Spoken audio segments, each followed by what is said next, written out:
humanity. This is Techie. It's the 11th of the 8th, 2024, and the F1 news cycle never sleeps. What are we doing here today? Of course, we've got to talk about Maximilian Verstappen because Paul Monaghan, if I can get my words out, has spoken about him on the Beyond the Grid podcast. And again, this isn't brand new news, but Cameron, being a noddy F1 mind, didn't do the deep dive nor the due diligence requisite. I think we're going to have to retouch it. I think that's one that I need to go back and re-listen to. But there are a few precursory surface level findings. He's talked about Maximilian Verstappen and his inner strength, his evolution indeed, what separates him from the other drivers on the grid. And we're going to speak to it. So too, we need to touch on Hulkenberg's partner, Gabriel Bartolotto. Do you fancy that, anyone? How do you like your Formula One? So too, there is a brilliant new article on Motorsport magazine written by the one they call Mark Hughes, and he's talked about this super technical team that won Lawrence Stroll is set to try and build at Aston Martin, reminiscent of the glory days at Scuderia Ferrari in 2000 through 2004. So too reminiscent of the glory days at Mercedes, the boys and girls at Brackley and Brixworth. Please see 2014. Should we do Max first? What's going on, Visual? I hope you're good. What's going on, Sammy Lee? Damn, the GOAT. Jason, please tell me it gets techie. As always, Jason, it must get techie. Should we talk to Paul Monaghan first? Probably first order priority, right? As far as Maximilian Verstappen. But first, before he gets on to Max, he talks about Red Bull Racing. He was asked by Tom Clarkson, legend of the Beyond the Grid podcast, whether on the back of the Christian Horner allegations, Adrian Newey leaving et al., whether Red Bull as an entity going forward are substantively different from what they were before. Now, we know Jos Verstappen has said, unless you get rid of Christian Horner, the fissures, the fractures intra-team will be so deep that that team will end up imploding, that before and after can never be the same. Word on the F1 curb is that Jos Verstappen has been talking to the PA who leveraged the accusations at Christian Horner in the first instance. Of course, this is all alleged and rumour and conjecture. Speculation, F1, of course. Paul Monaghan, though, contends that although things feel different, look different on the exterior, nothing internally has changed. Tom Clarkson puts forth that there's been a lot of noise off track. Paul Monaghan retorts, we haven't spoken about it internally. That once we were in our enclave as a team, trying to compete for race victories each and every single race weekend, that ultimately all of that stuff just fades to black, says Monaghan, chief designer. You're a legend. RCJ, thank you so much for joining. And listen, if you want to join, you get yourself some cheeky badges, you'll get yourself a newsletter, and also you get yourself access to the Discord where we try and continue these healthy, not always agreeing dialogues about all things Formula One. Thank you. Welcome to the club. But I digress. No difference as far as Red Bull on the back of Christian Horner allegation gate, says Paul Monaghan. Oh, the humanity. And Paul Monaghan, by the way, is one of the God tier ones, chief engine designer at Red Bull Racing, having previously worked with Alonso and Jenson Button at McLaren. Even listening to him talk, we'll do a deep dive on this one day because there's a very many threads at which we need to pull. An interesting character, verbiage, an F1 orator per se.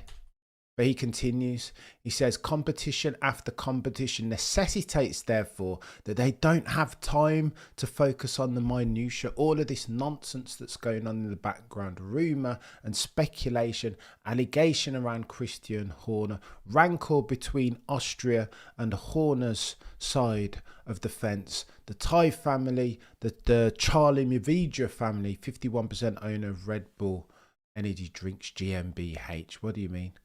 He says that as far as going into 2026, that they're now an engine manufacturer, Red Bull operating collaboratively even with Ford.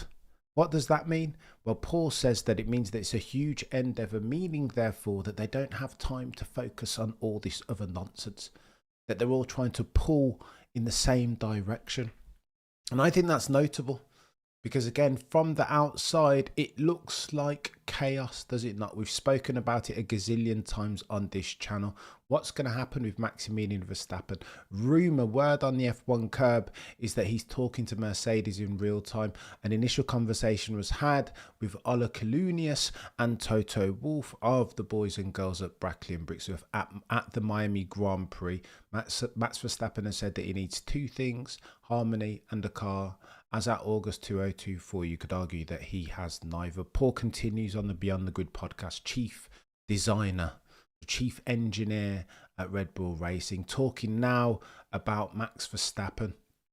He's asked what specifically is Max Verstappen doing that makes him so good. He responds, and this is interesting, I'm going to have to read this out verbatim because I thought this, ladies and gents, is where we get techie. He says of Max Verstappen, the things that make him, that separate him from the rest. That his gift is that he has the ability to put the car on the limit throughout the corner. Not just on the combined entry or the combined exit, not just on the apex, but throughout the corner. He has this ability to compartmentalise, and Paul Monaghan talks about this by virtue of his debrief. He compartmentalises and segments. Again, the car's going a gazillion miles an hour, so it would seem impossible, therefore, to break it down into fragments as far as his feedback. But Max Verstappen, says Paul Monaghan, has that ability to do that. He says some drivers arrive at the corner, find the peak, undershoot it in order to get around the corner, but Max finds the limit, undershoots it a tad, overshoots it a tad, and finds the limit that way. He says that Max's resolution of driving is just phenomenal.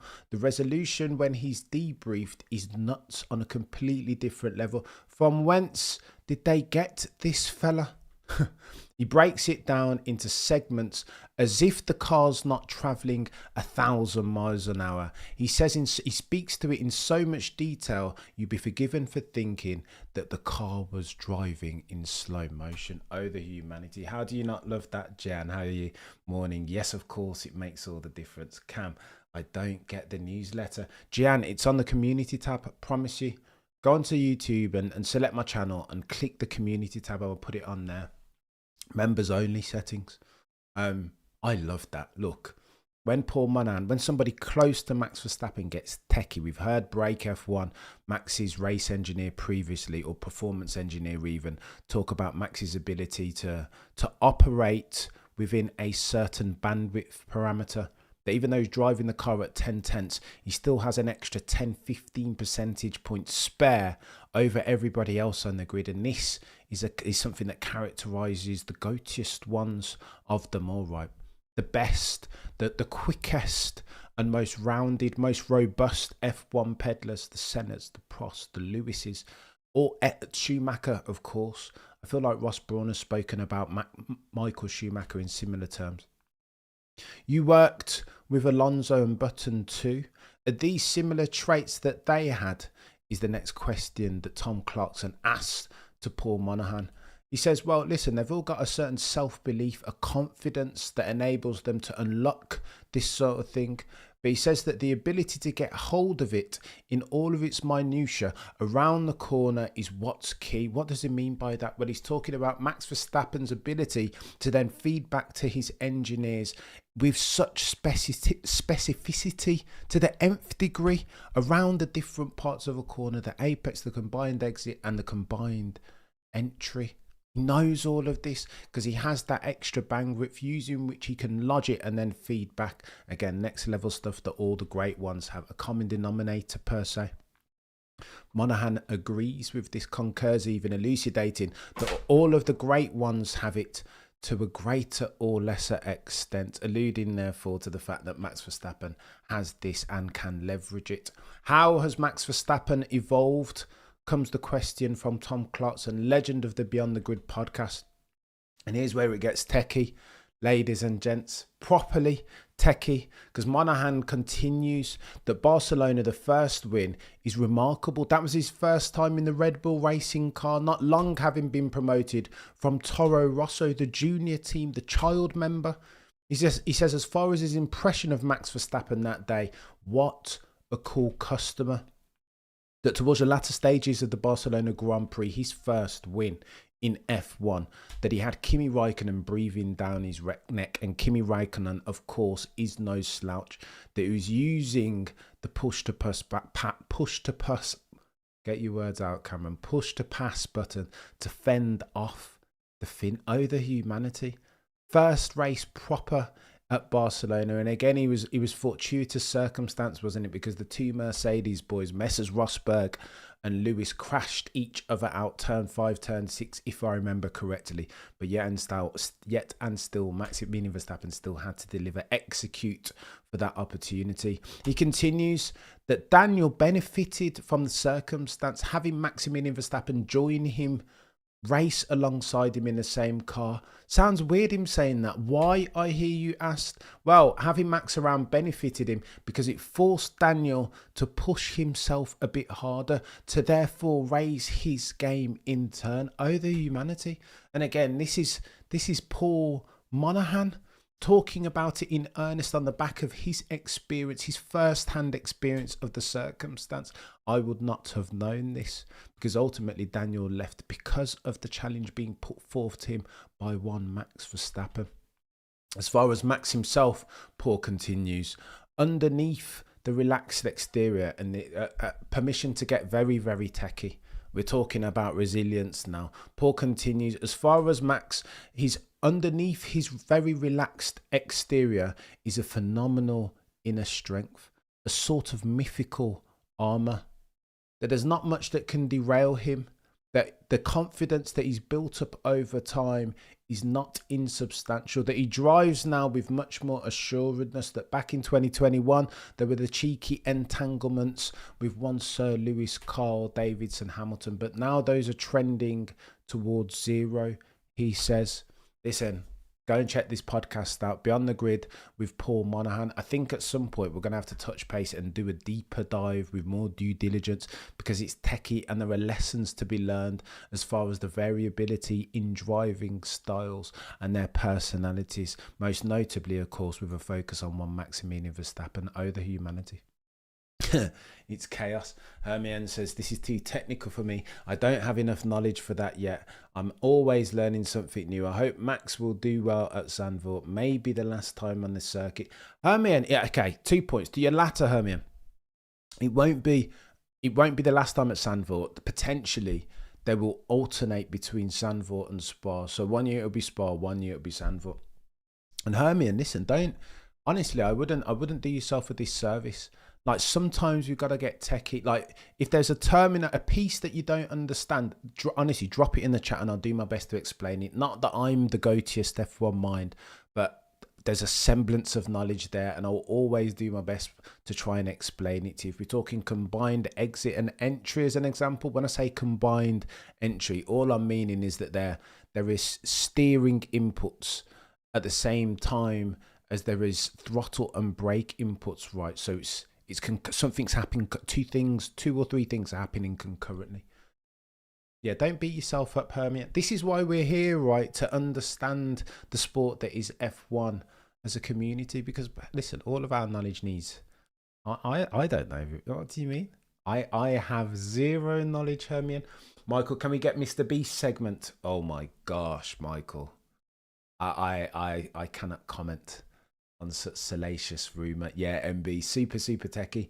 Let him cook. Tion, Dutch World Champion equals Dutch race. Maybe Tion, but I'm hearing rumour that they're going to alternate, because you can't take Spa off, right? What would you guys do? You've got to alternate it, haven't you? I suppose Dutch Grand Prix, the Spa Grand Prix is something of a home Grand Prix for Max also, right? Because, I mean, the geographical distance between Holland and Belgium, do you know what I mean? Stone throw settings. So yeah, I think they will potentially alternate. Oh, by the way, in other news, there is talk of who Sauber will sign. Sauber soon to become Audi. Who they'll sign alongside one Nico Hülkenberg for 2025. Word on the F1 curb is that it will be Gabriel Bortoleto potentially. And we ingest this news with Zhou Guanyu very firmly front and centre of the mind, because he's given an interview where he's done the old woe is me type thing. Zhou Guanyu saying that he's been a benefactor on the downside of a very many different circumstances, starting behind his teammate periodically on the back of poor qualifying sessions, that the car doesn't suit him, that he's been on the receiving end of racism even.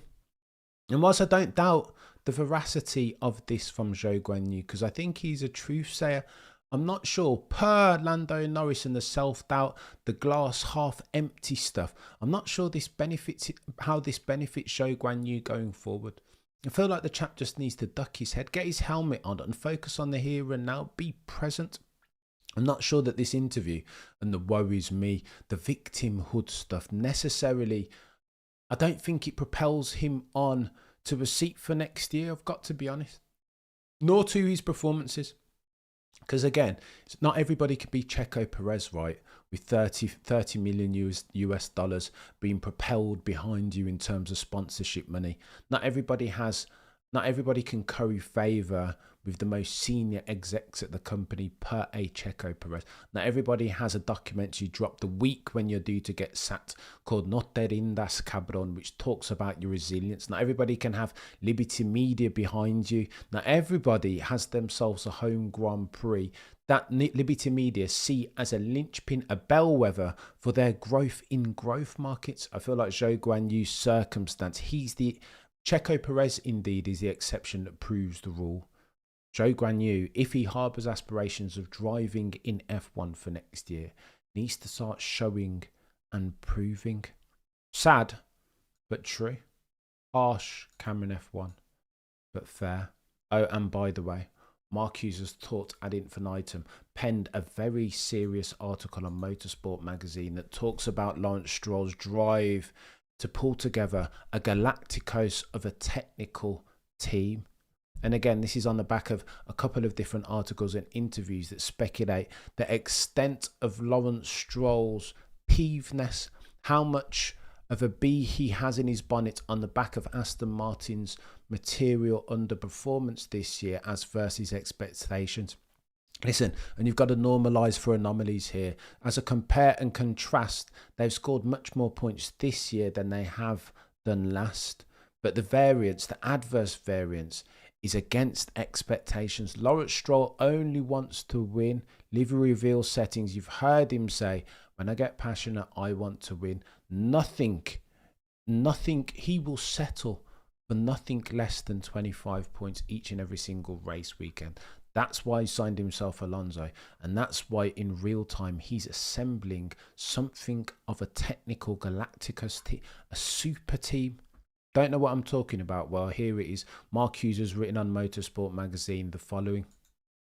The Ferrari's technical director Enrico Cardile quit not long to join Aston as their chief technical officer from 2025. A few days after that, it was announced that Andy Cowell, the legend of Mercedes engine program in 2014, would be joining as group CEO, replacing Martin Whitmarsh, reporting directly to Lawrence Stroll. What does that mean? Why did they get rid of Martin Whitmarsh? Well, the rumour on the word on the F1 curb is that Adrian Newey is not a big fan. They worked together back in the day at McLaren, and when it turned out that Adrian Newey wanted to leave and go to pastures anew, Martin Whitmarsh frog marched Adrian Newey out the door. Adrian Newey talks about this in his book, How to Build a Car. That's no bueno.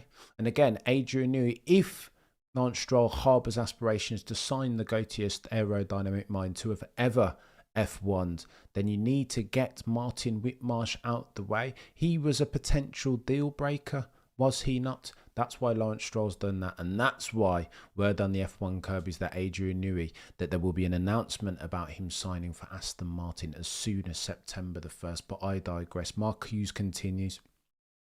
Back in March, Bob Bell joined Aston Martin as an executive director technical. This build-up ahead of an all-new Formula in 2026 has a familiar ring to it. It was very much how the Mercedes team prepared in 2014. Split turbo settings, lest we forget. Hybrid Formula. They did this then with multiple former directors being recruited for major programs, all of whom would be brought together to create the generation of a car which would go on to dominate the Formula for 7 years.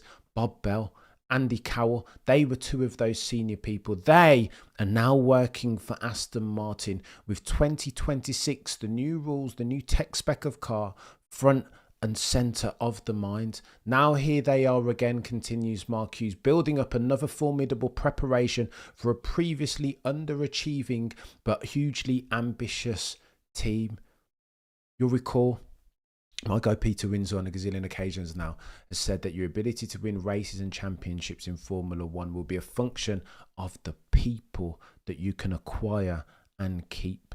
You need to keep good people and acquire them indeed. And that's what we're seeing in real time forming at the formative phases of that at Aston Martin, by virtue of Lawrence Stroll's business savvy and his not insubstantial financial resource. Now add to that the exclusive partnership with Honda, continues Mark Hughes of Motorsport magazine, with whom Cowell, the greatest power unit designer of his generation, can work, and then the potential addition of Adrian Newey. Oh, the humanity.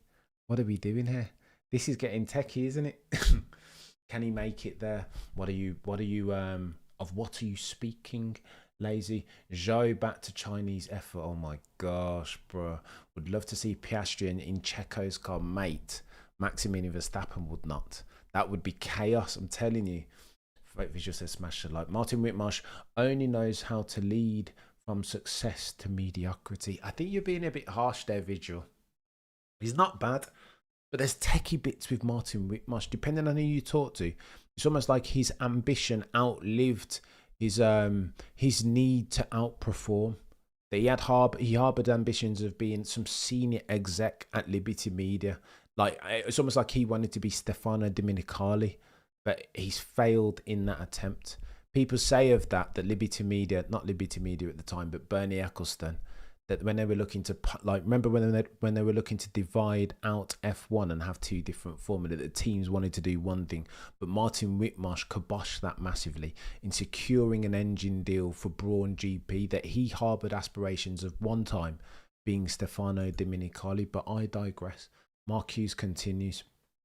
Now add to that exclusive partnership with Honda, with whom Cowell, the greatest power unit designer of his generation, can work, and then the potential addition of Adrian Newey. Alonso must be rubbing his hands and hoping his skills are still fully in place at 44 years old at the beginning of 2026. 44. Oh, the humanity. There's issues there, isn't there? Which 44-year-old driver has ever operated at the peak of their powers? Let's be honest.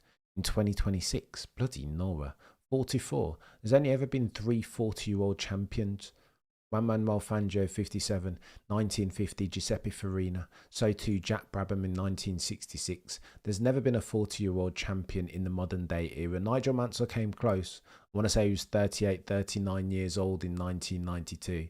Alain Prost was getting on a bit, but he still wasn't 40 years old. So you're telling me that in the right hands, Adrian Newey develops that car, gives it to a 44-year-old Fernando El Plan Alonso, man from Oviedo, Asturias, and you're telling me that you think he can beat those young, hungry lions in different machines, in Max Verstappen, Charles Leclerc? I'm not so sure, you know.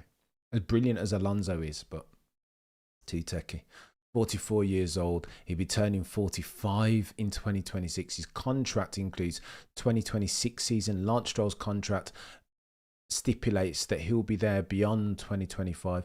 It doesn't take too much imagination, therefore, concludes Mark Hughes of the Motorsport magazine, to conclude that the hottest driving talent lining up to offer their services will be what's on the plate of Aston Martin, with Honda, with Andy Cowell, with Enrico Cardile, with Adrian Newey, all contributing to design a car in the new reg spec of 2026.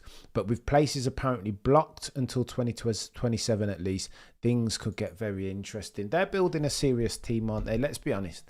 Aston Martin were a bit of a joke for a while. Lance Stroll talking the talk, but not really walking the walk. Their driver pairing, again, didn't do Lawrence Stroll's aspirations any justice. There was a mismatch.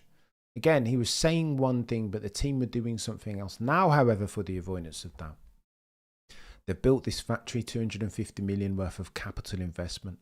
They're building a wind tunnel. That will come online next year. They have now Fernando Alonso, who can, at the very least, for whatever you want to say about his performance in the car, you can, at the very least, still develop a car going forward. Yeah, they've still got Lance Stroll, but they will sort that out. He'll potentially be jettisoned off to WEC. Lance Stroll has said, when I get passionate about something, I win. And testament to that is the fact that he's building this Galacticus of a technical team. Please see Cardile. Please see Cowl too. Please see soon to be announced Adrian Newey, if rumour is to be believed. Alonso, now tester and teacher only. Do you think, Gian, it's techie this? It is techie this Fernando Alonso slander, but I don't disagree. 46 years old. That's how old he's going to be. 45 in 2026. I did not know this. This is news to me. Listen, if anybody can do it, it's Alonso and it's Lewis A. These are the exceptions that prove the rule. But Lance Stroll has been outperforming him more and more of late, hasn't he? Oh, the humanity. It's going to get techie. Braun in took names and checked out. Braun came in and took names and checked out. Yeah. Well, it's not dissimilar to the way that Michael did it, right? Michael stole Rory Byrne, Ross Brawn, and a gazillion other engineers from Benetton, took them over to Ferrari, and not long thereafter began their dominance. 2000 to 2004 settings, not dissimilar for Mercedes. This is how eras begin, right? Again, Peter Windsor and any other F1 aficionado worth their metal will always tell you that your ability to win in F1 is a function of the people that you get and how long you can keep them for. Breakdancing was, lazy. Have you guys seen this on Twitter? Mate, go and check out Cameron F1 TV on Twitter. I posted something where this lady was breakdancing as part of the Olympics, no less, which is another conversation for another day. It just makes no sense. Max, Yuki should be looking forward to 2026. How and why, Max? Why? It should be him in that Red Bull car. He should be superseding Juan Checo Perez, right? But there is no sign of that. It's not going to happen. It doesn't work. For whatever reason, the face doesn't fit. Marku doesn't fancy him, nor does Christian Horner. Marku keeps telling Yuki Tsunoda that he needs to calm down. Danny Rick apparently is instrumental in that mentorship, trying to get Yuki Tsunoda to peg it back. Again, word on the F1 curb is that the sponsors don't like the expletives that are coming out of Yuki Tsunoda's mouth. He's not good enough yet to deserve sufficient racing room. He doesn't warrant the extension or the same leverage and goodwill that Maximilian Verstappen, 3 soon to be 4-time champion, gets when he goes off, when he goes rogue over the pit radio. It's a very different circumstance, and Yuki Tsunoda wants to understand that that's a mirage to look over at Max Verstappen and say, well, he does it and he can get away with it. Why can't I? No, chap. He's got 3 chips soon to be 4. You, Yuki Tsunoda, as at August 2024, you have none. So there's a way that you need to behave, right? Code switch, whatever you want to call it. This is the circumstance, the automotive pugilism equation, Yuki Tsunoda, that you're dealing with in real time. Yuki isn't getting the drive ever. He's got to mature. I don't disagree with you, Cody. That's what Helmut Marko said. Those are his performance objectives, with which one Danny Rick allegedly is helping. There is always something else coming in the next F1. Cody says he might well look elsewhere like Gasly. I think sometimes that's the answer, right? You can't all, and Lawson too. Imagine they don't promote Lawson. Lawson said that he'll happily look elsewhere. Sometimes you got to prioritize your own motorsport career over getting in the Red Bull machine, if it looks as unlikely as it looks for one Yuki Tsunoda. Alonso is a legendary driver, man. He didn't have the car to showcase his talents, but Alonso and Lewis in the same level cars should have given us legendary battles. Well, Daniel, that was 2007, right? In a nutshell, it's a shame that we didn't get many more years of it, but again, F1 sometimes, frequently, seizes defeat from the jaws of victory. But Aston, Honda and Newey sat, mate, can you imagine? Aston, Honda, Newey, Cardile, Cowell, with the financial backing of Lawrence Stroll. I mean, you can do the recency bias thing and say that Aston Martin look rubbish in real time. They don't look great. They don't look great. I mean, even in the hands of Fernando Alonso, but if we're forward-looking forecasting, mate, it's going to get techie. And if they get, imagine they get Max as well. Oh, the humanity. It's getting techie. It's still summer break, but there is news and it's kicking off. Listen, we'll reconvene later on, 8 p.m. British Standard Time, but between now and then, as always, the prosecution rests. No further questions, Your Honour.